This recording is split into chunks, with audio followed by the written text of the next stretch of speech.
History tells me parking lots are not a good place to go if you don't want to get boxed in and stopped by police. But when there's a building in the way, well, it makes it harder now, doesn't it? And Shepard, he is in the parking lot of a big mall right now that is on the north side of Houston. He was anyway, and now he's outside that mall. Every opportunity over and over and over. They are not going to ram this guy, it would appear. Because they've had so many opportunities to do a pit maneuver or whatever like that, and they've declined. Oh, that is true. Now, as far as, and I do believe that they're looking out for the public safety on that. Oh, I know, man. It's a very difficult line, but I guess you have to have specific instructions. Like if you're an officer in the vehicle and you say, all right, there's nobody around, it's safe for me to spin this guy out to stop something from later, I should do that. But that's not how it works. There are specific rules that you must follow, right? That is correct, and otherwise, there has been police chases before where the officers have actually been reprimanded for stopping vehicles. Yeah, it's as much the means as it is the end, and you got to follow instructions, and that's how it goes. And first responders have to deal with a lot of headaches, and this is one of them. See that chopper that was just below us there? That looked like a radio chopper to me. And there may be radio choppers. I know there's a police chopper in the air because I've been getting that. He's northbound on Greens Point Street, now eastbound on Greens Road. Everything is green in this area. The traffic lights have been green for him today, as for more than an hour. This guy who is wanted in connection, or wanted for question at least, in connection with an armed robbery in the area, has been on the run, and all the cops lined up, 1, 2, 3, 4, 5, and you're like, why don't they just get into the road and he can't go anymore? Well, they have rules. Right now, the trees have caused us more problem than anything. It's a beautiful day in southeast Texas, and dude here is just on the run. It's hot out there today, isn't it? It's close to 100 degrees so far right now, Shepard. Yeah, that would make it summer. Now, around here in the studio, we're saying, why did this chase start? And of course, we always say crazy from the heat. Right. This could be. Well, it's crazy from something at least. I mean, if you're one of these other drivers around here, and goodness knows we can hope that. Oh, and here we go into a parking lot again. Is this the mall? What is this? Can you see the? Let me see. I do believe it's a. No, that would be for one of the high-rises, a parking garage for one of the high-rises. Well, now, if he gets out of this, I'm going to give him a job as the new Houdini, because he was southbound on North Chase. Perfect place for a police chase to be taking. Well, here we go. Inside the parking garage, and you wonder, how does he do it this time? How does he get out of there in the way that he did at the Greens Point Mall? That was quite a trick indeed. I've seen lots of endings to these. There was a horrible ending to a police chase just last week in Dallas, where someone who had no idea this thing was coming by, the person who was giving chase comes out of the. Well, what's happened here? They're just waiting. He came into an intersection and was just run over by a guy in a truck. And the guy in the truck, thankfully, was hardly injured at all. In fact, was able to be on this program with us the next day. But the man who was hit, the person responsible for the car chase, was in critical condition. And we're going to get an update on his condition. But he was in very, very bad shape at last go of things. They were northbound on North Chase when they entered the parking lot. The little light blue choppers in there was HPD, Houston Police Department, not local radio. But they are blocking all exits to this structure. So unless he has his transporter with him, he should not be able to get out of there. A little bit ahead of what's coming up in the news, we're working on a serious string of serial murders in the state of South Carolina. There has been a shooting and a confrontation in North Carolina. Is the suspect from the South Carolina serial murder now stopped in North Carolina? We do not know, but we're working to get late-breaking information on all of that. In addition, we're getting new stuff from the president, who is overseas, and Michael Jackson's funeral scheduled for tomorrow, his memorial service. We'll be covering that here on Fox News Channel. In addition, we are but 15 minutes away from a live news conference from the head coach of the Tennessee Titans on the untimely death of Air McNair, who was shot and killed, now confirmed to have been a homicide yesterday. And his girlfriend, he is married, but he had a 20-year-old girlfriend apparently that everybody but all of us knew about, it sounds like. I mean, there are pictures of them on vacations and everything else. He was shot multiple times, one directly to the head.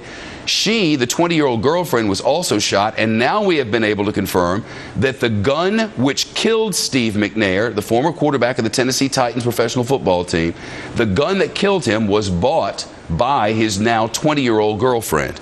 But whether she is a suspect in this case remains to be seen. Police have said only that the gun belongs to her. So we're slowly putting that together. And again, coach of the Tennessee Titans, Jeff Fisher. Jeff Fisher to be with us in just 15 minutes. But right now, we're looking live in Houston, Texas, as the car chase has wrapped, it appears to have, out inside this, it's a hotel behind the garage. And you know, a buddy of ours who lives down in Houston and in the company is saying that he thinks this is the Hilton Hotel and this is the parking garage therefore. At any rate, it's next to the Greenspoint Mall. Cops on level 4 of the ramp and heading down. So the cops are sweeping each level for this car and this man. Imagine, if you can, what's going on in there. He has either A, ditched his car and is running around trying to avoid these folks. I mean, if you can, don't you throw your shirt off or put some other clothes on or whatever if they've seen you, and just sort of walk around sort of nonchalantly and try to get lost in that thing. He's either ditched the car and is doing that, or he's going to try to get out with that car, and you can see that's not going to be easy because all of the streets surrounding this is blocked off. Not only are they blocking off the exits from this parking garage, but they are also, I'm told, by Andrew Flum, also blocking off all of the streets around this. So here we go. An hour and 10-minute car chase has ended here. But whether they've been able to apprehend the suspect is going to be something for just the moments ahead. It all began in southwest Houston.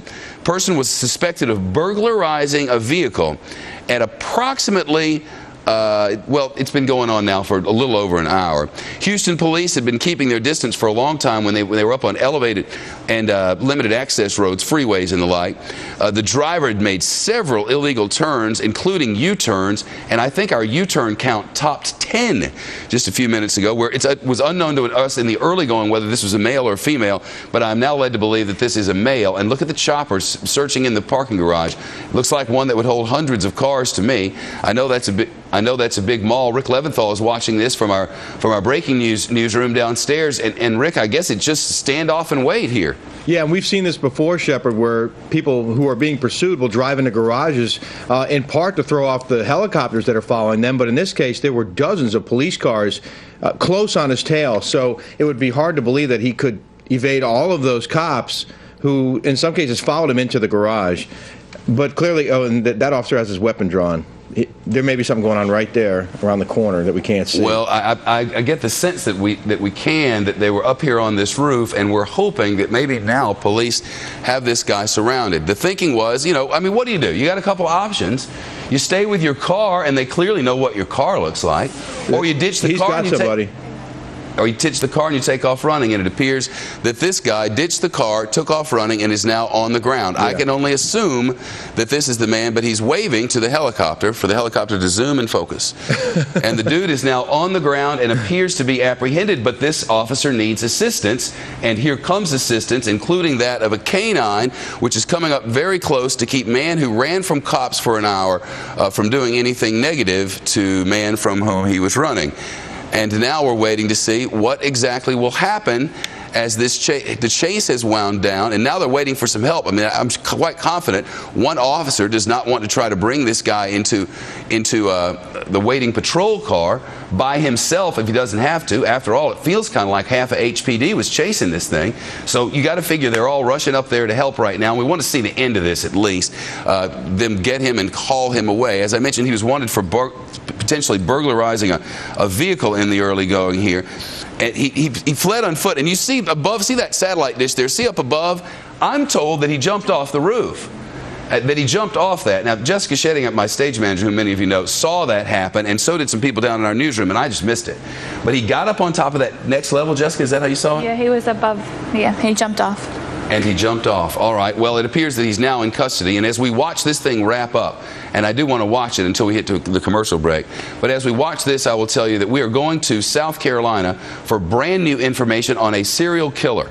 who has killed 5 people in one community of 12,000 in just recent days, and they are on the hunt from him. There's apparently been a shooting in North Carolina. There may be some involvement. In addition, we're waiting for the head coach of the Tennessee Titans, Jeff Fisher, to come to the microphones and tell us about the now murder of the former Tennessee Titans player, Steve Air McNair. It's breaking news coverage, and it's next on a busy day in Studio B.